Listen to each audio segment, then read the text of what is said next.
Today, I want to talk about a topic that we often overlook when we discuss building a healthier relationship with our phones, and that is messaging. I'm talking texting and iMessage and WhatsApp.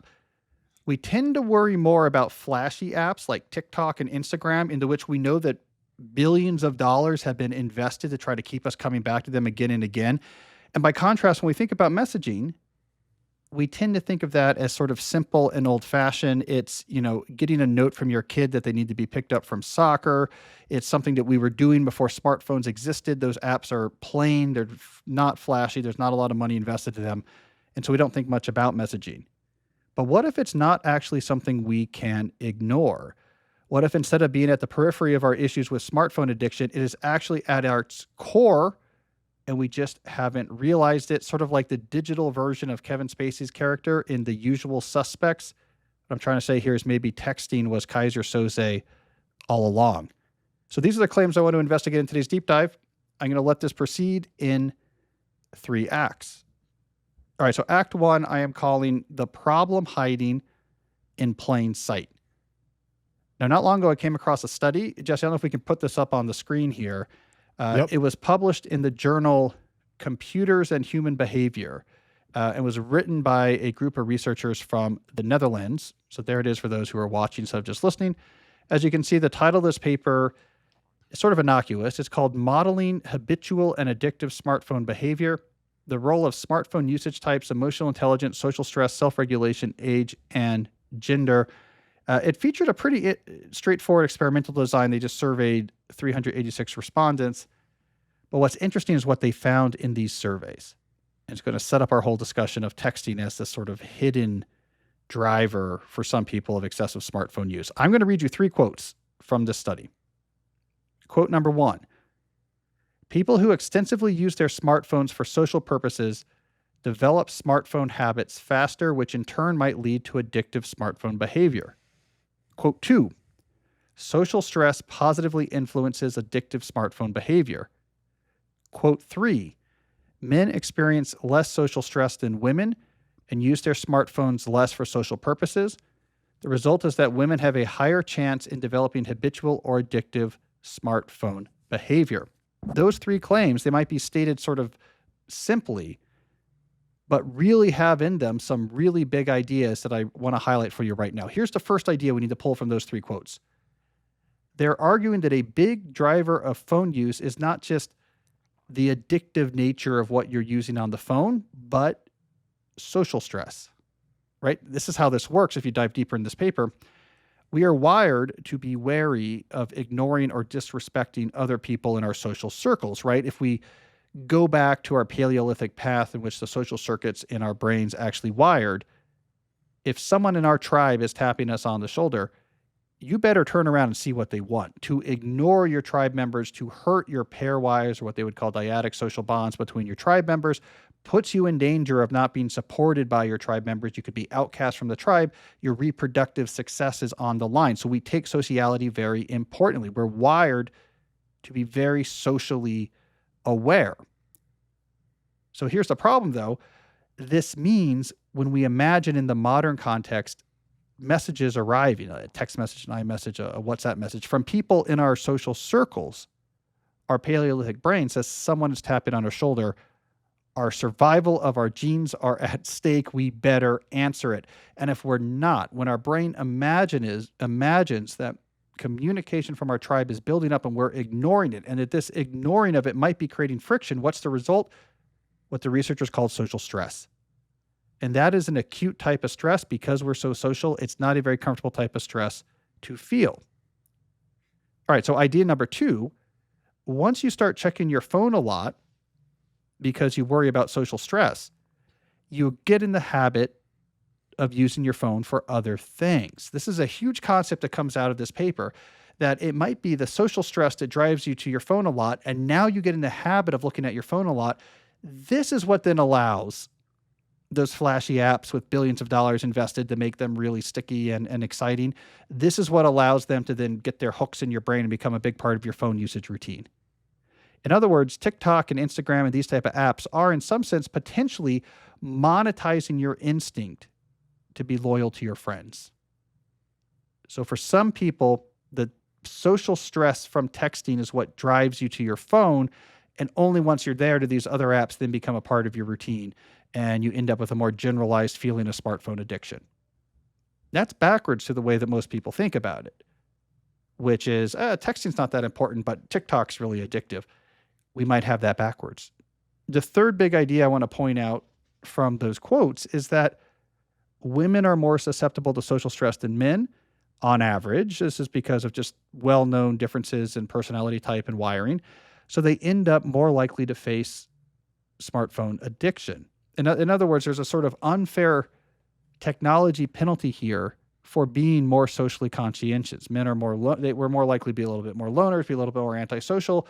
It makes us a little less prone to phone addiction. So I think this is important because often if it's men talking about this issue, we don't realize that the relationship women might have to this issue could be different. That we might not feel the same level of social stress around texting that then causes these other issues. And advice for improving your behavior with your phone that ignores those realities is not going to be complete advice. All right. So those are the big ideas. Let's go to Act 2 here, diffusing the social stress trap. Now, I call this the social stress trap, the situation I just described, because we have sort of these two things that are in contradicting contrast to each other, right? So on the one hand, it's hard for us to address or reduce other habitual behaviors that we don't like on our phone, so like the addictive use of our phone, if we feel social stress about messages that we're ignoring. But it's hard to avoid feeling social stress about messages we're ignoring unless we become significantly less social. But that could make us feel just as bad. So either we have to feel bad about using our phone too much because social stress drives us there, or we have to eliminate social stress, but then we're lonely and we feel bad anyway. So it feels like a trap, like there's no way out of it. I want to talk about some concrete ways to escape it. Basically, we need to find a way to rewire the social brain so that long stretches away from messaging apps does not create that sense of really distressing social stress. As you will see, this is going to be just as much about rewiring your brain as it is rewiring the brains of the people that you know. All right, let's get more specific about it. The concrete thing you're going to do first to try to work on this social stress trap is break what I call the constant companion model of phone use. This is an idea I first introduced in a New York Times op-ed from 5 or 6 years ago. The constant companion model of phone use, as the name implies, is that you have your phone with you essentially everywhere you are. If I'm at home, it's in my pocket. If I'm at the gym, it's in my pocket. If I'm at work, it's right next to me on my desk. If I'm in bed, it's right next to me on my bed. It is a constant companion. When it is your constant companion, it is very difficult to get away from habitual phone usage. So what we want to do is try to break that constant companion model. So let's talk about how to do that first, and then second, talk about how to deal with the social stress that might create. So the easiest thing to do is to plug it in. And what I mean by that is in the primary locations where you operate and have a phone with you, you find a different location for the phone where you plug it in. So when you're at home, it's like in your kitchen or your foyer, you have it plugged in that location. When you're in your office, you have it on like a bookshelf or a chair across the room, plugged in. It is not with you as a companion. When you're at the gym, you keep it in your gym locker, which means, and I know this is going to be shocking for people who go to the gym, you're going to have to bring a paper notebook with you to keep track of what you're doing, and you're going to have a simple music player if you want to listen to music, not your phone. You can't just sit there and stare at your phone in between sets. All right? So that's the physical thing to do. Get some physical separation between you and your phone. What do you do about messaging? Well, now what you're going to do is batch check your messaging apps on a semi-regular basis. You should let probably at least an hour go by between checks. It's something you can schedule. At the top of the hour, at lunch, I'm going to go check and catch up on my messages, my text messages, WhatsApps, etc. Now, when you do this, be ready for it to maybe take more time, right? If you are social, you might have a lot of messages. You might not realize like how much you're tending to these conversations throughout everything else you're doing. So when you batch this more, it might take you more than a few minutes. Oh, I have a lot of messages I have to catch up on here. This is going to take me some time. Okay. How do we then deal with the social stress situation? Here, I think the idea is to manage expectations and emergencies. So, based on experience, first of all, you do not want to explain to people in advance your new plan. Oh, I'm checking my phone less often, and here's why. And I want to tell you, and I want to apologize in advance. Do not preemptively apologize. Most people don't care. Some people don't know they care until you preemptively apologize, and then they start caring. There's no reason to sort of waste people's time with that. It's also a little bit self-focused. People don't really care what your texting strategy is as much as you think they do. Only explain what you're doing if people complain. So if someone is texting you, hey, where are you? Are you mad at me? How come you're not responding to text? That's when you say, hey, I've been having trouble with my phone use, so I'm trying a new thing where I keep my phone across the room for big swaths of the day. So I'm not always seeing texts anymore as they come in.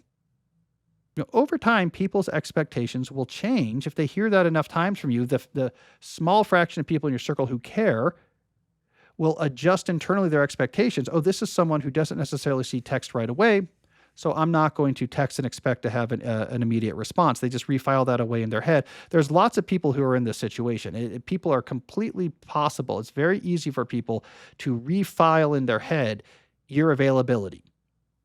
Like I think about like my youngest sister is an ER doctor. We just know when she's on shift, she's not going to be answering her text messages. It's easy for us to adjust our expectations over time, and now we just know that. So people can adjust their expectations. The other thing you're going to have to do here is get better at batch responses. So when you're responding to a lot of text messages at once, because you're only checking every hour or so, you can't respond to these text messages in a way that just bounces the ping pong back to their side of the proverbial conversational net, and they're going to have to bounce it back to you, and you're going to have to go back and forth. If you're not going to be on your phone all the time, you have to be much more definitive. You have to find a way to answer a text with enough detail and options and plans that it's okay that you might not see their response to that for another hour or two. So instead of just being like, they say, do you want to grab dinner before the movie? Instead of responding, yeah, what are you thinking? Which is not going to work because you're not going to see the response to that. You might be like, yeah, we should definitely do that. Let's plan to meet like roughly at this time. I might not see my text again for a little bit. So here's a couple suggestions. You choose, or we'll figure it out when we meet. Let's just meet at this location at this time. And then when we meet, we can figure out the dinner. Like you do a little bit more time to transform back and forths into more just like, here's a response, and then we can take this conversation out of the text thread.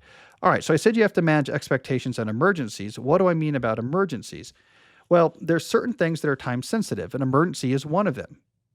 What if someone needs to reach you not when you next check your phone for text messages an hour from now, but they need to reach you right now?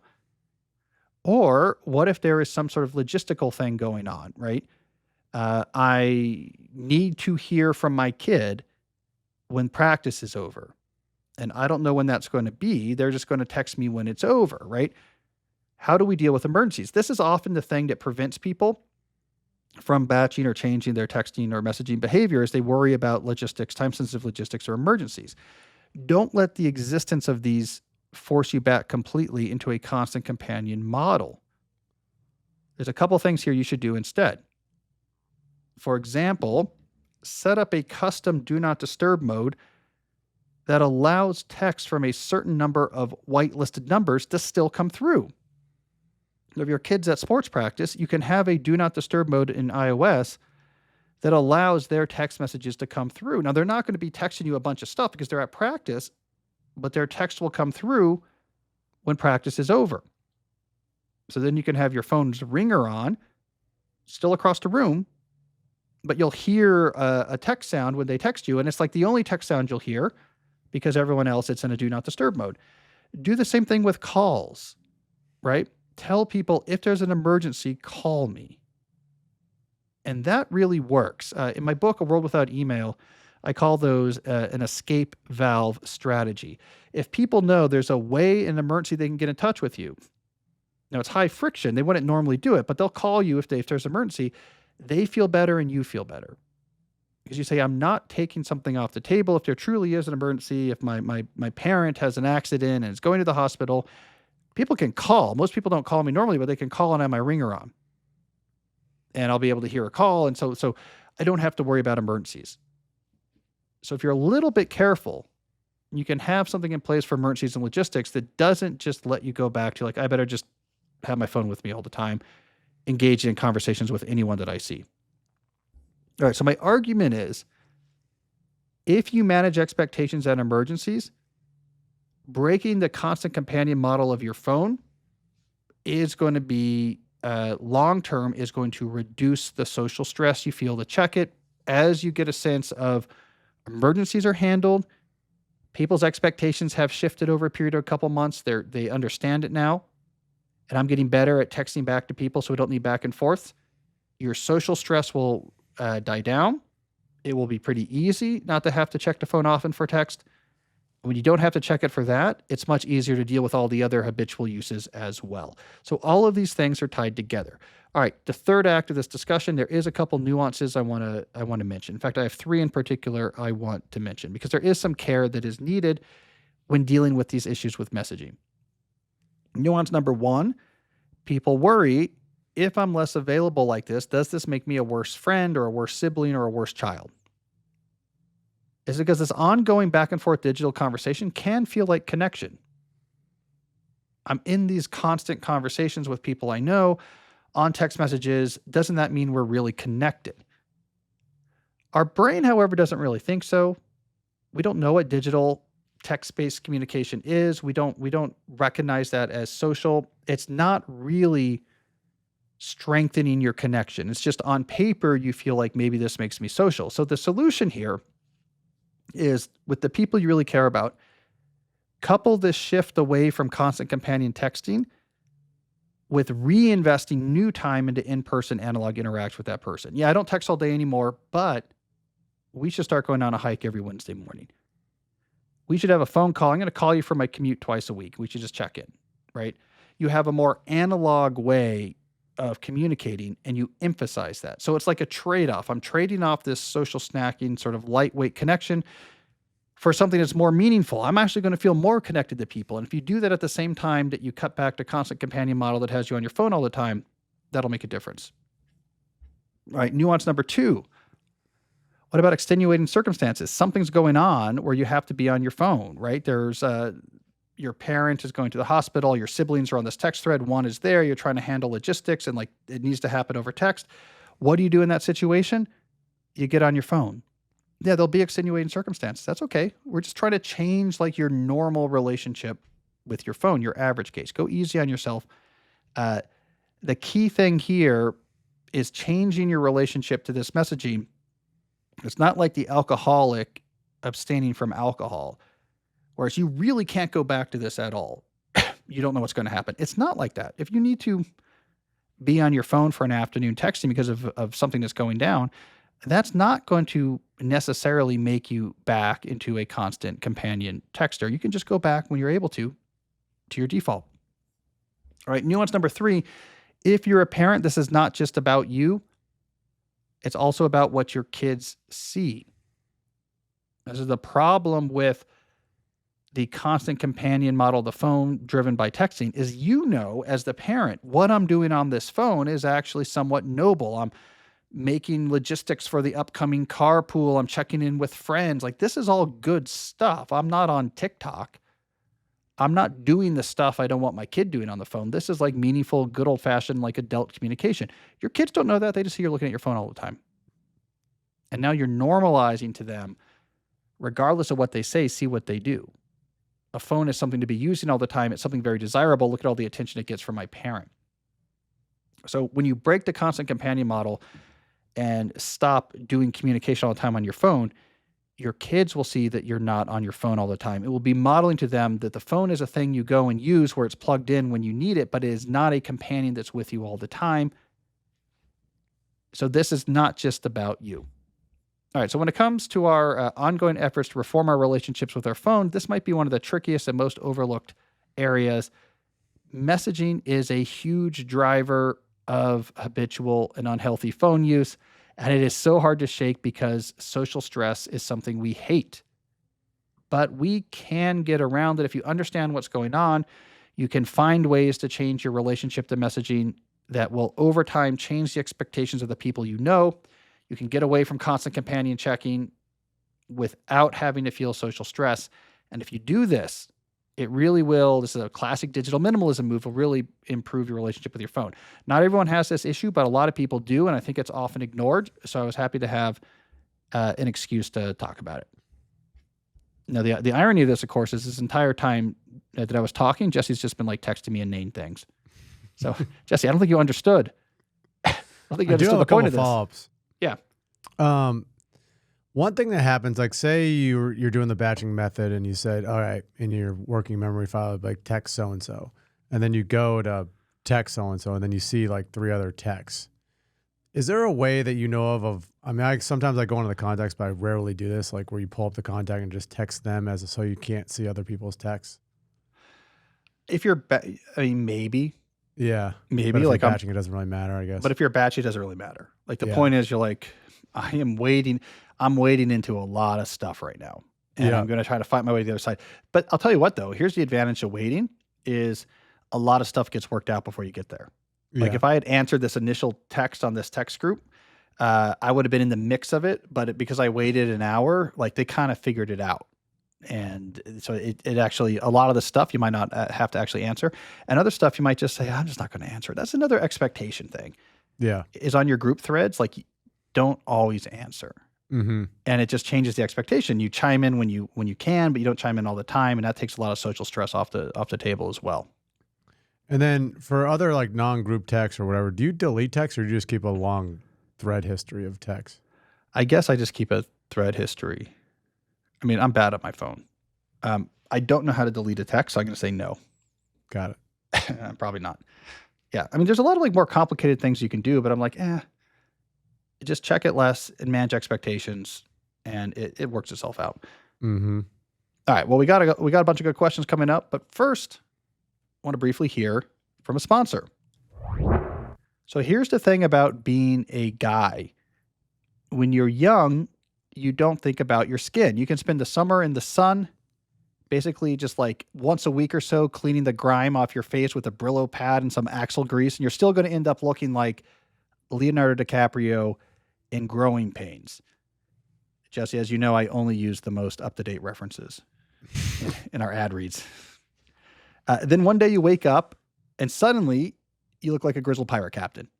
And you're like, wait, why didn't anyone tell me I'm supposed to take care of my skin? Right? This becomes, you get surprised by this reality. I want to help you avoid this fate, man. And how are you going to do this? With the products of Caldera Labs. Their high-performance skincare is designed specifically for men. It is simple, effective, and backed by science. Their products include The Good, which is an award-winning serum packed with 27 active botanicals and 3.4 million antioxidants units per drop. Jesse didn't believe it. He was like, that's like a 3.2 million antioxidant units tops. And I counted. It's true. It's 3.4 million. They also have the eye serum, which helps reduce the appearance of tired eyes, dark circles, and puffiness. And the base layer, which is a nutrient-rich moisturizer infused with plant stem cells and snow mushroom extract. Look, this stuff works. In a consumer study, 100% of men said their skin looks smoother and healthier after using Caldera Labs products. So men, if you want to look more like a Growing Pains era Leonardo DiCaprio than you do a grizzled pirate captain, you need to try Caldera Labs. Skincare doesn't have to be complicated, but it should be good. Upgrade your routine with Caldera Labs and see a difference for yourself.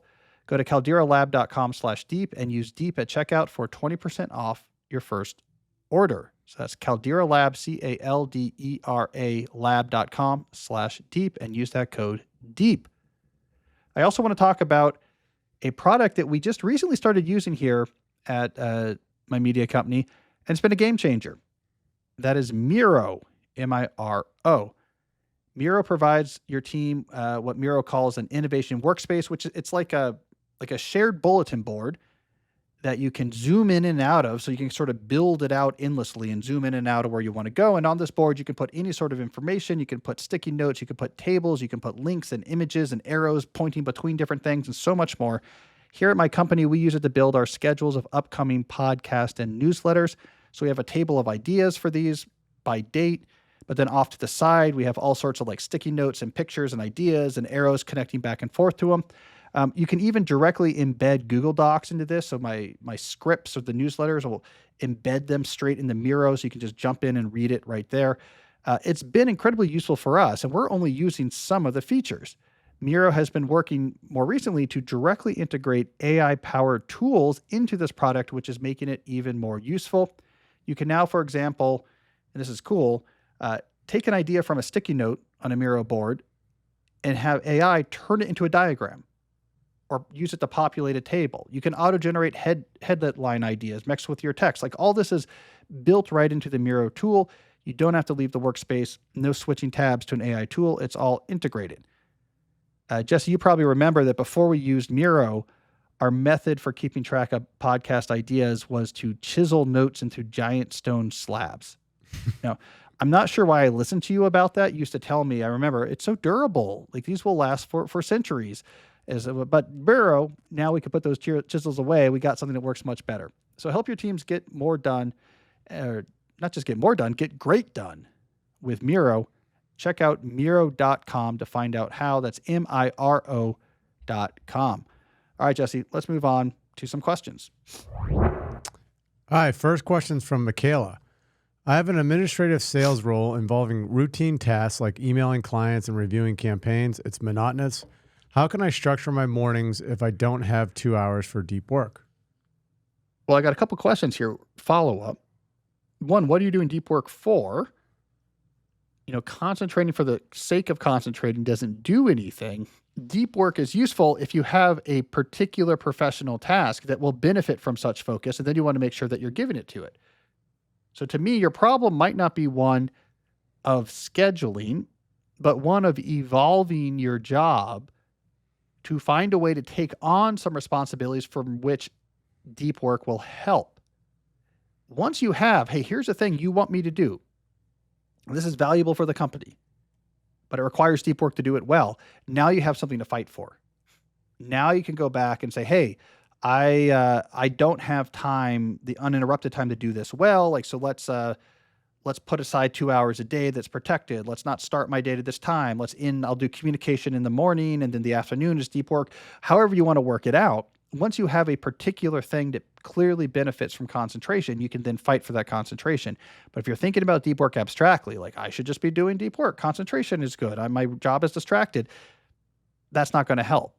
So you got to have a particular thing you're fighting for, but then once you do, you'll be surprised by how much innovation is possible. All right, who do we got next? Next question is from Michael. I'm an electrical engineer working in the aerospace industry. We are about to have a 20% mandatory overtime. I currently do my 8-hour job in about 3 hours. How should I handle this mandatory overtime? I have a quick update. He can do the 20% one day, and he's also getting paid, or he can spread it out over the hours each day. Okay, so here's the thing. If you're doing your work really efficiently, and they know that, but they're not giving you more work, and for whatever reason, they're like, we're in this mindset of, you're supposed to be here 8 hours, and here's what I want you to do, and now we're doing overtime, so we need you to come for these extra hours, and we're going to pay you for these extra hours, and you are doing well at a high level, all the things they're asking for, and you're not pretending like you're overworked or can't handle, you're not saying no to new things. I think it is justified to use some of that time to work on other things. I don't think it's dishonest as long as you're doing the work well. You're not lying about what you're doing, and you're not turning down the opportunity to do more work if they offer it. It is okay if you have, great, I am going to do some other things during these work day times. Maybe I'm going to slow down my work, and I'm going to do other interest I'm looking into. I'm learning something new that's like maybe vaguely professional related, maybe not. I'm learning how to repair like small outboard motors for ships, or maybe I have a stealth second job. I'm sort of like working on an idea that could eventually be a new job or whatever it is. That's probably where you are. Like, they're not making good use of their asset, which is your brain. So you got to find something to fill that time. Now, if what you want is even more money, you could use this extra time to say like, hey, I want to take on huge new responsibilities and try to get promotion. You could do that. But if you're happy with the job and it's not completely filling your time, do something else with the time. I think it's completely honest, as long as you're not, breaking your contract, as long as you're not turning down new work, pretending like you're too busy if they ask you. You could do some other stuff with that time.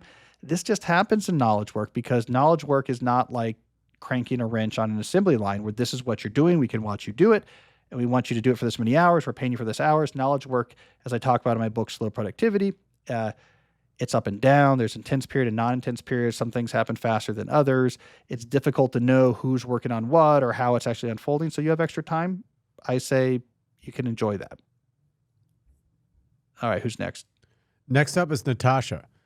What should I do about my shutdown rituals taking too long? During my ritual, I process all the open loops I made during the day, generally notes and reminders to myself about work, my studies, and my personal obligations. I accumulate so many open loops, I have trouble processing them all in a reasonable amount of time, so I leave some left open, and inevitably things pile up to the point where I get overwhelmed. All right, this is a great question because it points out an important nuance about shutdown rituals. So the goal of a shutdown ritual is to close open loops so that your mind can have peace after work and not have to ruminate over things that you need to do or might need to do or might have forgotten. But what does it mean to close an open loop? This is where I think, Natasha, the problem is emerging. You are thinking, based on this question, that closing an open loop means dealing with it. Like, what is this thing? What's the next step? Let me try to move this forward or make sure we're on the same page or get this into fully accounted for into my system. And that can take time, right? It's like going through an email inbox is a classic example. To actually empty everything out of your inbox takes a long time. But all closing an open loop really means is that you no longer have to trust just on your brain to keep track of it. This is something that I don't have to just keep track of in my brain. So this could be way simpler. If you don't have to actually process it, you just have to make sure that you don't have to think about it. This could be way simpler. Like, for example, you could have a big text file called loops to process. And at the end of the day, you're looking in your inbox and the notes you took during the day and things you're thinking of. And you're here's 7 or 8 open loops. I don't know what to do with these, but they're things I need to make progress on. Instead of processing them, imagine instead you just write them all down in that text file. You check to make sure that there's nothing urgent here. Like, oh my God, if I don't deal with this tonight, it's a problem. So you reassure yourself, okay, I'm okay shutting down work right now. And you stretch out that text file really big on your laptop screen before you close it down. You say, it's the first thing I'm going to see in the morning when I open it. And then, I can put aside a half hour and deal with that in the morning. That works because you've accomplished the problem of assuring your brain there's nothing you're missing, there's nothing you're forgetting, and there's nothing that is just being held in your brain. So there's a difference between getting something out of your head and processing and actually dealing with the thing. And some people's days just end fast, right? Like, I have to leave at 5 because I have to pick up my kids from daycare. And a lot of stuff tends to happen at the end of my day. Things come in hot and heavy that last hour. I just don't have time to really sit down and handle things. It's fine. I just have very quickly, I'm surveying my inbox, my calendar. I'm jotting down on my working text.tnt, all these different things. I just want to make sure I'm not forgetting anything. There's nothing due in the morning. There's nothing urgent. There's no emergencies. It's all written down. And if I wait till the morning to deal with this, nothing bad's going to happen. Great. Schedule shutdown complete. You can move on and go home. So you don't have to process things in your shutdown. You just have to reassure yourself that there's nothing just being kept track of in your head that you have to remember or might remember later on. And if you have a busy end of day, I think dealing with stuff at the beginning of the day is fine, as long as you've written it down in a place you trust you'll see right when the next day begins. I often do this, Jesse, with my time block planner. I'm doing a shutdown ritual, especially during the busy part of the school year. There'll be some open loops that are popping up towards the end of the day. I will write them on the page for the next day. Mm-hmm. Because now my brain trusts, the one thing I know I'm going to see is my time block planner page tomorrow when I build my time block plan. And in particular, if I've already done my shutdown ritual and I remember something during the evening, oh, what about this? I go and I write it on the next page of my time block planner. I've done no work on it. I've made no attempt to process it or act on it. I haven't gone to my systems. I haven't gone to Trello and found the right board and created a card and put the stuff in there. I just jotted it down. I keep it on my dresser upstairs. But that is enough because I know the next day I will see that page when I build my time block plan. So that is enough for my brain to say, I don't have to worry about this tonight. So don't process, just get the stuff down to a place where you'll see it. Now, if you have a lot of time process, that's fine. I'm going to get stuff in the Trello, and if you have a slow end of the day, like that last caller that is working like 19 minutes and then the rest of his day he's bored, he can shut everything down. But Natasha, if you can't process it, that's fine. Just get it somewhere where you are not relying on your brain to remember it. You don't have to deal with it. You just have to make sure that it will be dealt with. All right, who do we got? Next up is Courtney. How can I organize and streamline email communications with my students? I teach at a university, and over the years, the amount of student emails keeps increasing. How can I better organize communications and expectations with them? Well, I'll tell you what I do with my students at Georgetown. I've devised a series of increasingly difficult and dangerous physical challenges that if they can make it through all of them, they will make it to a place where they can actually send me an email. So that's worked out pretty well. We've had a few hospitalizations, but I got to tell you, my inbox volume has been lower. So I think that's the way to do it. If you don't do that, there's another strategy, which is I would suggest if you have a lot of this coming in, like you're teaching a large class or multiple classes some classes just have more student interaction than others just based on the material. I would hold office hours 3 times a week, right? So you're never that far from an office hours. I would introduce a virtual option to those office hours. And maybe you would say this is just for the second half or through the whole, where they can message you. The kids these days, I don't know if you know this, Jesse, the kids these days are sometimes worried about in-person conversation and the friction it involves and feel very comfortable if they can type things. That's why they want to send you an email. It's safer socially than having to go and actually talk to you in person. Have a messaging option for your office hours. Here is a messaging app, a WhatsApp, Slack thing for my class, where during those office hours, I will see things and interact with you on there as well. So no email. You don't send me an email that's going to sit in my inbox and I eventually have to answer, but you can, during office hours, come by my office or message me. It used to be you can call me, but no one wants to call, so you have to do messaging. All right. Anything that can't be answered with a single response. You say, look, if it can be answered with a single response, what time is the test going to be?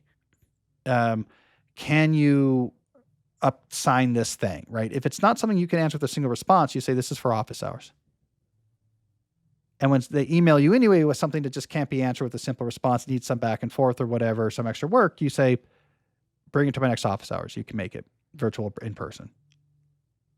They adjust. Students adjust, right? They just need to know, I have an issue I want to solve. How do I solve it? Oh, this is how I solve it. I have to go to your office hours. There's one, you do 3 a week, so I'm never far from one. Good. I don't have to worry about what to do about that. And what's next? And they move on. It's minimal extra overhead for them. For you, it makes a huge difference. And now all these things that are coming in emails and all these back and forth emails go away. The only emails you're getting are ones that actually it's a good use of email. Like, oh, I have the answer and I can send it back when I have time. And now you're doing much more sort of in-person synchronous interaction during these office hours and boom, boom, boom, you get through a lot of things and you're not having to constantly be going back and forth in email. So I think that's the easiest thing to do. If you're a professor, you have some autonomy here. You're in charge. Historically, professors are in charge about how you talk to them. And you can tell your students, this is how you interact with me. That will work. That method does make a big difference. Harder in companies, works in academia. All right, who do we got? Next up is Sarah. I'm starting my PhD at MIT in nuclear engineering. I was recently asked also to serve as committee chair for a student organization. I worry about my ability to manage my first year studies and research simultaneously with these tasks. Should I follow the principles from slow productivity and do less? Yes. Yeah, your first year PhD student, MIT is tough. Tough program, know from experience. You don't know what to expect. Don't do the student committee chair. Say look, I'm starting my PhD program at MIT. I don't know what to expect. I need to get my full time. I can't do it. They'll be like, oh no, okay, great. We'll ask someone else. You're a solution to their problem. They're probably someone who's reliable. Oh, this person would be good. Maybe they'll do it. And then you're like, oh, I can't because I'm starting my PhD program. That makes sense. They move on to the next person. That was a nothing in their life. You just saved yourself potentially from a huge amount of pain. Super asymmetrical. So I think starting something new is a perfect time to do less, a perfect excuse to do less. You'll be okay, I think. I don't know the nuclear engineering program, but I've talked about the doctoral program in computer science. The coursework is really not that bad. I'm sure those courses are hard, but if you're in the program, you're not going to find them that hard. But just might as well give yourself some breathing room. I want to get used to being a doctoral student in the classes. And MIT is this cool campus, and it's very intimidating with these like old school classrooms with the chalkboards going up and down, and there's scientists on jetpacks shooting freeze rays at each other, as at least people assume happens at MIT. And there's like all sorts of craziness going on. So do less. This isn't urgent. Say no. There was something, I can't remember what it was. There was something like this early in my time at MIT.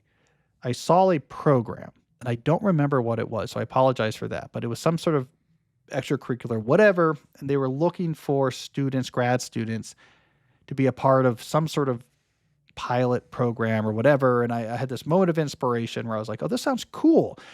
This matches some interest. I was like, hey, here, I want to volunteer. Like, hey, yes, you've been selected. This would be great. You should do it. And I said, whoa, wait a second. I wasn't thinking straight. I got ahead of myself. I really need to be focusing on what I'm doing here. I probably shouldn't bring on something else. And I sort of backed out of it. And that was the right decision. You don't need a lot of extracurriculars.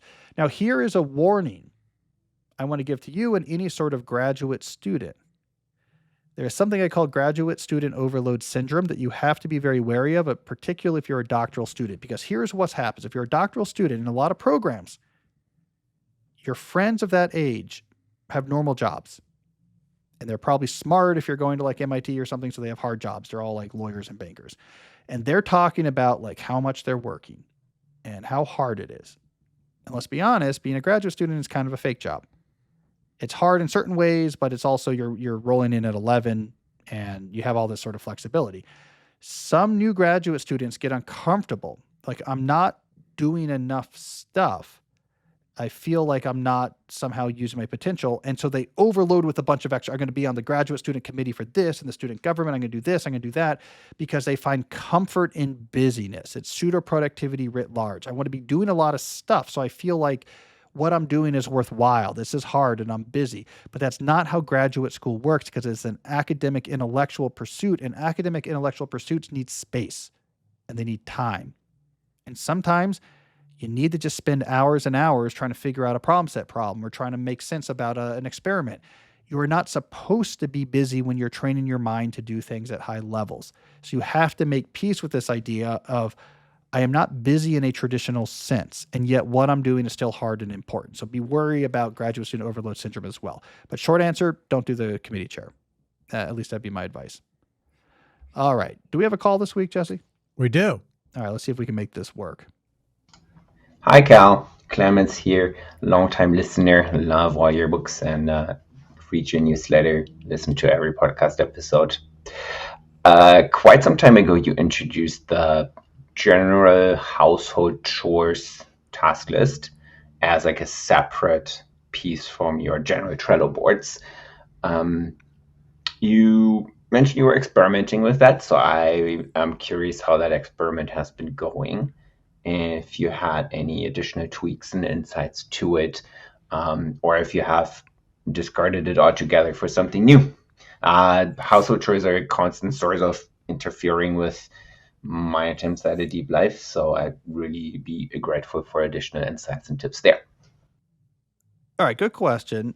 Yes, I still find it useful to maybe have a simpler place where household chores or family-related tasks are kept. Now, part of this is if you're in a family like I am, you have to share this with other people, and other people might not want to be brought into your Trello madness.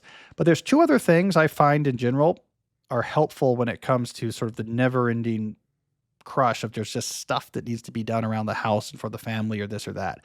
In addition to just having, here's my list of household chores, two things also help. One, I think, is having a general heuristic that's like, I do one thing a day. I have to do one thing a day. It could be in the morning or in the evening, but just like I have to get 10,000 steps, I have to take something off that list. And if it's a really busy day, it might be a small thing. And if I have more time, I might do the taxes. But you just get in this habit of like, I do something every day. That really adds up. And it puts you into a mindset of like, yeah, like one of the things I do is I work on my house. But that like simple heuristic allows you to get through these sort of personal chores. Like, what's my one I'm going to do today? That alone makes a really big difference. The other thing that's helpful is integrating the sort of personal household chore list into your weekly planning, because a lot of these things require time that's put aside and protected in advance. And if you don't do that, you'll never get to them. if you need to take the car into the shop because it's oil change time, you have to find when you're going to do that. And you have to look at the whole week as a whole and be like, okay, when does this make sense? Okay, it's going to make sense Friday. You know what? I could do it Friday midday. I kind of have like a 90-minute circle there. And then you can start thinking, okay, if I'm going to do that, if I'm taking the car to the shop, what's around there that I could get done as long as there's some store, let me take care of this, this, and this. And you make a plan in advance to get some of these like bigger things done. Weekly planning is the right time to do that. So in addition to having like a good list, a low friction list, a shared list that just like has the stuff for your house and it seems easier and less overhead than your complicated system for all your like professional things. In addition to that, integrate a weekly plan, have a do one thing a day heuristic. That I think for most people gets you to, 90%. Like right now, I would say when I weekly plan household stuff when I'm not on vacation, if I'm being conservative, I'm probably like blocking off 18 to 20 hours a week thinking about skeleton placement for my Halloween decorations. And without weekly planning, I'm just not going to have that 18 to 22 hours free each week. And so it really makes a difference when you add those two things to it. I'm very interested. I might do a longer episode on sort of household management. There's a couple systems out there people swear by. I think it's a key thing. As you get older, it gets more complicated. So maybe we'll revisit that. All right, we got a case study this week. This is where people write in to talk about how they've used the type of advice we talk about on this show in their life. Today's case study comes from Mike. Mike says, as a creative being on social media, as a creative being, not a creative being, as a creative, being on social media felt like a necessity, but it was often a chore. So I finally did a 30-day digital declutter. I don't know why I waited so long. Here are my takeaways. Just as other people have described, the first day or two I felt very antsy, like I should be checking something, but it quickly subsided over the next few days. I got used to the slower, less anxious life.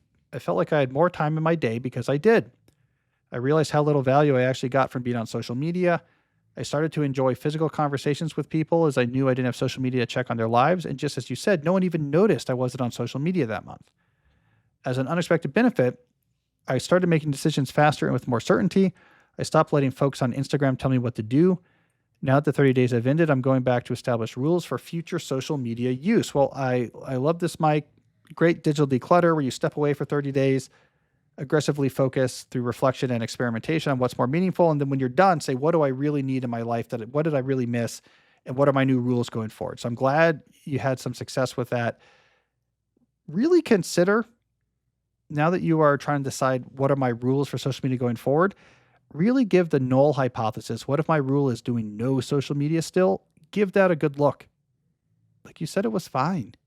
So why stumble back into that world where they're trying so desperately to hook you? If it didn't really matter that you were off from a professional standpoint, keep that option in mind. If you do add it back, make it on your desktop, make it boring, and be very specific about what you're doing on there. Stay tuned. Here's my preview. Stay tuned for the next segment because I have an article I read I want to talk about from a creative talking about exactly this point. So stay tuned for that. I think you'll like it. I also want to point out from this case study where Mike says, I started to enjoy physical conversations with people as I knew I didn't have social media to check on their lives. That's just what we were talking about in the deep dive. That one of the nuances to trying to reduce messaging in your life was to compensate by adding more analog interaction in your life. That's what really matters. Mike did that and it did get better. At least I think he did. The other way I think, Jesse, to interpret I started to enjoy physical conversations is that he gets really physical people when he talks to them. So he sort of like grabs and bear hugs them and it's like really awkward, and you might enjoy that too, Mike, but maybe I won't recommend that. Anyways, good case study. Thanks for sending that in. All right, we got a great third segment. Two things I want to talk about that I've read, but first, another brief word from a sponsor. Now, I know from experience that there is nothing small about starting your own small business. It's something you pour your heart and soul into it.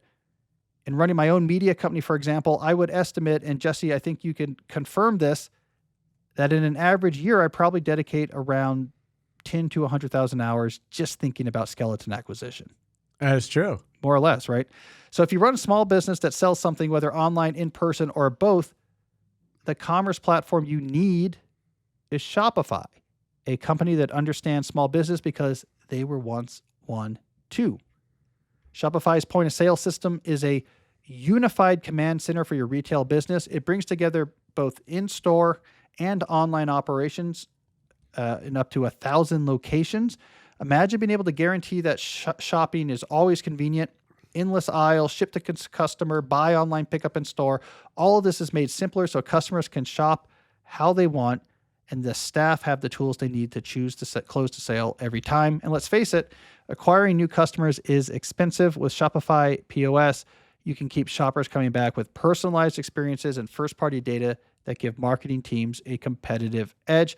It's, in fact, this is proven based on a report from EY. Businesses on Shopify POS see real results like 22% better total cost of ownership and benefits, equivalent to an 8.9% uplift in sales on average, relevant to the markets that surveyed. Those are good numbers. So get all the big stuff for your small business right with Shopify. You can sign up for a $1 per month trial and start selling today if you go to shopify.com/deep. Go to shopify.com/deep, shopify.com/deep. I also want to talk about our longtime sponsors at Grammarly. Look, I needed Grammarly there to correct my pronunciation of their name. From emails to reports and project proposals, it's more challenging than ever to meet the demands of today's competing priorities without some help. For example, I would estimate in the course of the average day working on this podcast, and Jesse, you can back me up on this, I probably write somewhere between 60 to 100 pages just on skeleton acquisition strategies alone. Did you say it's about right? Like 60 to 100 pages? Yeah. This is why you need Grammarly, the essential AI. The people who don't know about my skeletons are really weirded out right now, I think, Jesse. Let's be honest. I probably should have used Grammarly to check the tone. It might have said, your references to skeletons are off-putting. You might want to reduce them. This is why you need Grammarly. It's the essential AI communication assistant that boosts your productivity so you can get more of what you need done faster, no matter what or where you're writing. All right, I want to give you 3 examples of things Grammarly can do to help your communication beyond just its existing world-class sort of grammar and spell checking functions we all know about. 1, it can help you adjust and tailor your tone so you come across exactly how you want. Talk about skeletons less. It can do generative AI things like helping you brainstorm titles. It can help you clean up text you already wrote to make it conciser or clear. Think about that. You're working on like an email or a part of a report. You're like, ooh, this is like getting a little bit clunky. Hey, can you make this tighter? Can you make this more concise? It can help you do that as well. It makes you a more effective communicator. So let Grammarly take the busy work off your plate so you can focus on high impact work like skeleton acquisition. Download Grammarly for free at grammarly.com/podcast. That's grammarly.com/podcast. Jesse, Halloween to me is close. I mean, it's almost August. I got to start thinking. I'm thinking about Well, you told this. us in a prior episode about how you've been coding your lights. I've been doing some. Well, I recoded them for 4th of July. So I brought out. I threw up the lights. I have a light controller I made for some programmable LEDs, and I hung them up like bunting and programmed virtual bunting, red, white, and blue. So it's like red, white, and blue, and then it all shifts over and all shifts over. So it was like for night, I wanted like virtual bunting. And because I took the time I've built multiple microcontroller driven custom light controllers, it was the matter of, 10 minutes of coding to get that thing running. So I'm thinking about it. I'm working on motion sensors too, building some custom motion sensor controllers. More to come. But again, this is like 2/3 of my time. And then like 1/3 of my time is like my family and my jobs and my health and everything else. All right, let's move on now, Jesse, to our final segment. I often like to talk about in our final segments what I'm reading. I got 2 things to talk about today. The first is a book that just came out, but that I blurbed, and I liked the book, and I also like what it represents. So I wanted to call it out. The book is called North to the Future, an offline adventure through the changing wilds of Alaska. This is by Ben Wassenbach. And this is a book of the old school. Kirkus in their review, I think called Ben like a worthy successor to John McPhee, who, wrote Coming to the Country, Back to the Country. I don't know. I read it a few months ago. He wrote a big famous book about Alaska. But Ben actually goes on these adventures in Alaska with scientists, these weird, quirky scientists, and he goes and he finds them, they explore, and it's narrative, but there's bigger themes, and the setting is fantastic, and he grapples with the fact that he's in the real world and not online. I love that style of like big idea adventure writing. We don't get enough of that anymore. It's we don't have enough of these books anymore. I'm glad people are still writing them. I really like this one. I gave it a good blurb. So check it out. It just came out, North to the Future by Ben Weissenbach, I should say. I also want to talk about an article that someone sent me that I think is interesting because it gets at a common belief that drives people to social media use in a way that makes them unhappy. Now, this article, I don't know if you can bring it up on the screen or not, Jesse. It's called I'm Done with Social Media. And it is from a writer named Carolyn Crampton. And it's on a blog. Oh, I love blogs. Look, isn't this great, Jesse? Blogs, you can have, it's clean. There's like lots of text. You can take your time to explain something, and it doesn't have to be in an app. And there's very few people dancing on here. I love blogs. All right, so I'm just going to read a couple excerpts from this, and then I want to give you my more general thoughts. All right, so here's the setup. Caroline says, I started last year with a clear goal. It was going to be the year that I finally did social media. Regular posting, a content calendar, a strategy, a plan for growth, all of that. And yet I ended the year pretty certain that I never wanted to open those apps again, let alone post my photos and words on them. All right, that's the setup. Why was she making this year the year of social media? She's a writer. She had a book coming out, and she wanted to do everything she could. This is very typical for creatives. She wanted to do everything she could to help this book sell. And she said, okay, I'm not a big social media person, but I will do all the things. I'll get all the advice. I'll do all the things because this, I'm told, helps. And I want to make sure that I'm doing everything that I can. So Caroline goes on in the article and talks about, all the stuff she has to do, the videos, the updates, every accomplishment, posting it multiple times so people could see it. And so she really was working on this and giving this a lot of time. Here's what she learned. It didn't matter. She says, look, on Twitter, where I had nearly 10,000 followers that had mostly been accumulated during my previous work as a political journalist, the figures were even worse. So let's see here. Most of my TikToks barely made it to views in 3 figures. On Twitter, those numbers could be even smaller. So basically, no one was, even her followers weren't reading the stuff she was doing. So what she figured out was books mostly weren't gaining momentum on TikTok because their authors were making top-notch viral videos, but because readers and bookish influencers were recommending them to each other and posting about their experience. It was about the quality of the book. So this, I think, is a key point about social media that I've tried to make before. It's not that it's not helpful for spreading the word about things. Certainly there are books that their entire success is owed to a big push on social media. You got Book Talk, you got Instagram, to a lesser extent, Twitter. But as Caroline learned, it's not because the author was good at social media. It's not because the author had a lot of followers. It's because people like the book. And if people really like your book, they want to talk about it. And people use social media, they'll talk about it on social media. So social media can be really helpful for your efforts as a creative. But the best thing you can do to gain those benefits is to write something that is of the moment, that is really good, that you're the right person to write, and it touches a chord. If you do that, social media might be a big part of that book blowing up, but not because you posted properly about it, but because other people were spreading the word.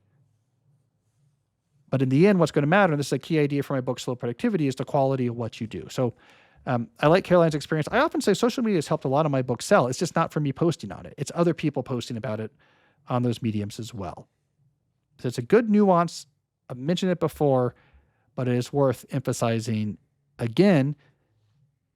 You don't have to play the game of these small number of people with these massive companies that want you to do to come and give your time and attention and data to them so they can monetize it so that they can buy the other half of Hawaii.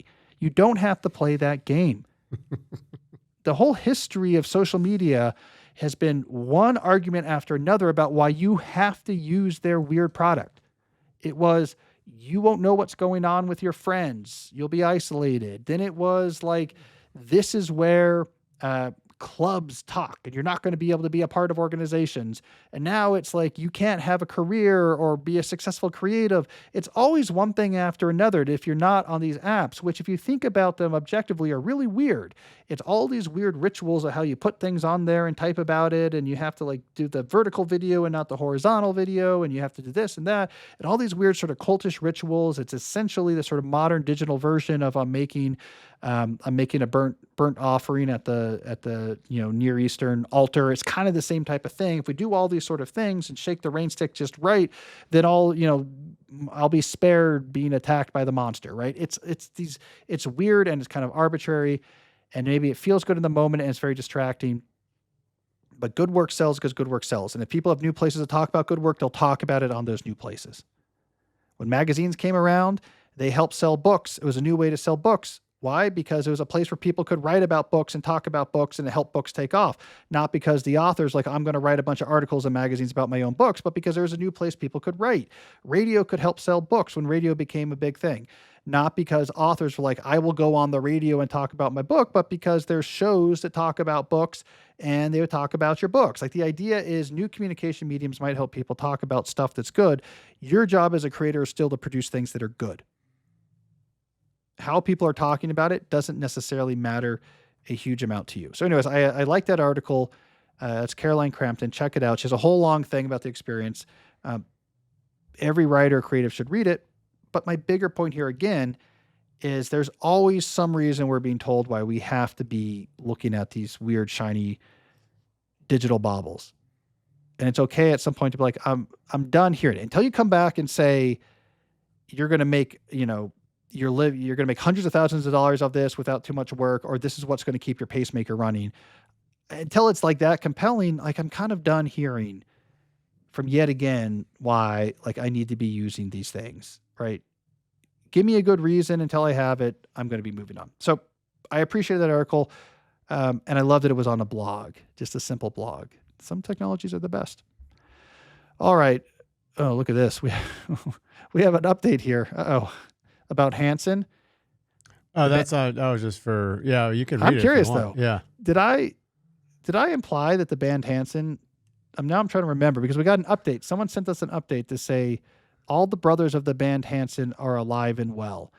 I don't remember what I said about Hanson, but I must have implied that they ended up dead in some sort of like gruesome. No, not necessarily. They were just brought up in a prior episode and a fan reached out. That was just kind of for your FYI. I think I might have joked about Hanson getting like grizzly, dying in some sort of terrible, like grizzly weird way.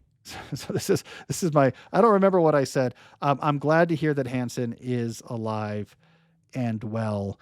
I will listen to Mbop later today. This could be talk about social media. This is my plan. Okay. I've got it, Jesse. This is how I'm going to sell so many copies of my next book. Imagine this: vertical frame TikTok. All right. Stay with me here. Vertical frame TikTok, skeletons dancing to Mbop. With your book, but holding your book. Holding my book. Yeah. Yeah. It's going to have a good cover. That's 300,000 copy sales easy. Mm-hmm. Easy. It could be even more. So I take it all back. It's all about social media. It makes a lot of sense, and I should spend a lot of time making skeletons do Mbop. Actually, that would be cool in its own way. All right, enough nonsense. It's good weather today. I want to go enjoy it. Thank you, everyone, for listening. I'll be back next week with another episode of the show. And until then, as always, stay deep. Hey, if you enjoyed today's discussion about why texting might be doing more harm than you think, you might also like episode 347, which was called The Forgotten Phone Harms, which looks at some other issues with your phone that you might not have been thinking about. Check it out. I think you'll like it. This specific rule is going to highlight a much more general issue that I think is afflicting our current discourse surrounding phones. It's an issue that I think is a problem. and that we need to fix.